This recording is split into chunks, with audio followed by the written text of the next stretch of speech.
ನಿಜವಾಗ್ಲೂ ಅದು ಸಾಬೀತಾಗಿದೆ ಇವತ್ತು ಸುಪ್ರೀಂ ಕೋರ್ಟ್ ಮುಂದೆ ಸಾಬೀತಾಗಿದೆ.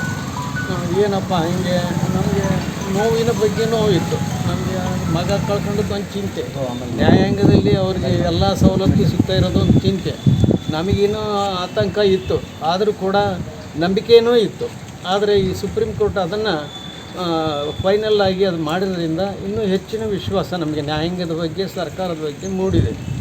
ನಾವು ಮತ್ತು ಈ ವಿಚಾರದಲ್ಲಿ ಸರ್ಕಾರ ಮತ್ತು ನ್ಯಾಯಾಂಗವನ್ನು ಅಭಿನಂದಿಸ್ತೇವೆ ಮತ್ತು ಅವರಿಗೆ ನಮಸ್ಕಾರ ಹೇಳ್ತೀವಿ. ಹಾಗೇನಿಲ್ಲ, ಮಾಮೂಲಿ ಪೂಜೆ ಅಷ್ಟೇ ನಮ್ಮದು, ಅದನ್ನೇನಿಲ್ಲ, ನಾವು ಏನಿಲ್ಲ, ನಮಗೆ ಒಂದು ನ್ಯಾಯ ದೊರಕಪ್ಪ, ನಾವು ಮಗ ಸೊಸೆಗೆ ಒಂದು ಆಧಾರ ಆಗಪ್ಪ, ಮಾರ್ಗ ತೋರಿಸ್ಬೇಕು ನಾವು ಬೆಳ್ಕೊಂಡು ಅಷ್ಟೇ.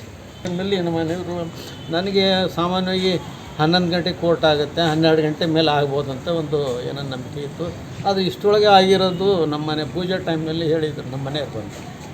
ಹೌದು, ಆ ದೇವರ ಅನುಗ್ರಹ, ಆಶೀರ್ವಾದ, ಗುರುಗಳ ಆಶೀರ್ವಾದ, ಭಾಳಷ್ಟು ಜನರುಗಳು ನಮಗೆ ಗುರುಗಳು ಎಲ್ಲ ರೀತಿಯಿಂದ ಆಶೀರ್ವಾದ ಮಾಡಿದ್ದಾರೆ.